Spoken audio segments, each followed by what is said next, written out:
The election of 1860.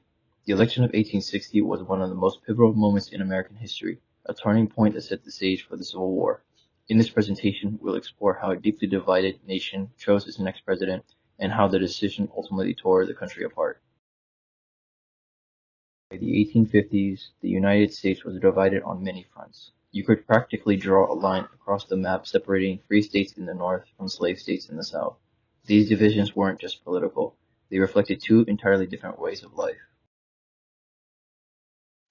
The North was industrialized, relying on factories, trade, and free labor. The South, on the other hand, depended on agriculture, especially cotton, and enslaved labor to drive its economy. These economic differences created growing political tensions between the two regions. Throughout the 1850s, a series of major events deepened the national divide. The Compromise of 1850, the Kansas and Nebraska Act of 1854, the violence of Bleeding Kansas in 1856, the Dred Scott decision in 1857, and finally, John Brown's raid on Harper's Ferry in 1859.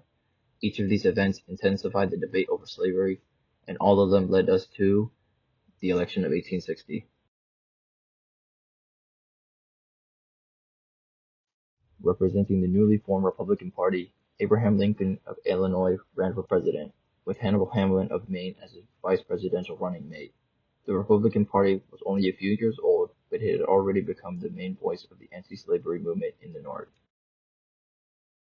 At the Republican National Convention in Chicago, delegates created a party platform that reflected Northern priorities and values, which we'll look at next.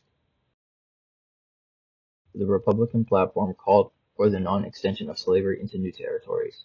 It supported protective tariffs to help American industry, federal funding for internal improvements, and government aid to build the Transcontinental Railroad.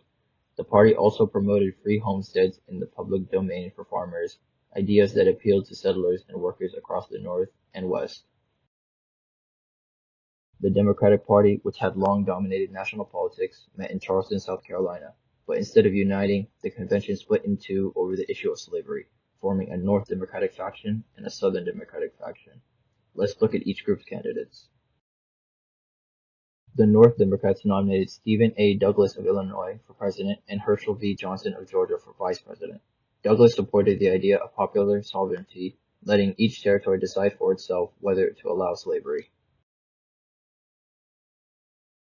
The Southern Democrats, meanwhile, chose John C. Breckinridge of Kentucky for president and Joseph Lane of Oregon for vice president. Their platform demanded federal protection for slavery in all territories.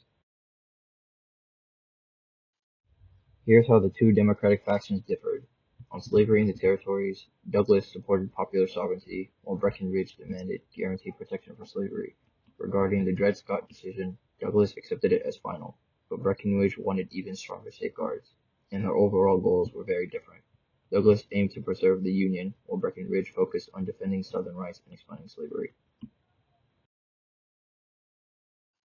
A fourth political group also entered the race, the Constitutional Union Party, made up of former Whigs and moderates who rejected both Democrats and Republicans. They nominated John Bell of Tennessee for president and Edward Everett of Massachusetts for vice president. The Constitutional Union Party tried to take a middle ground. Their platform emphasized loyalty to the Constitution, the Union, and the rule of law.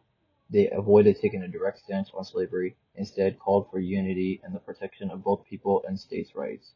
Their goal was to keep the nation together amid the growing tensions.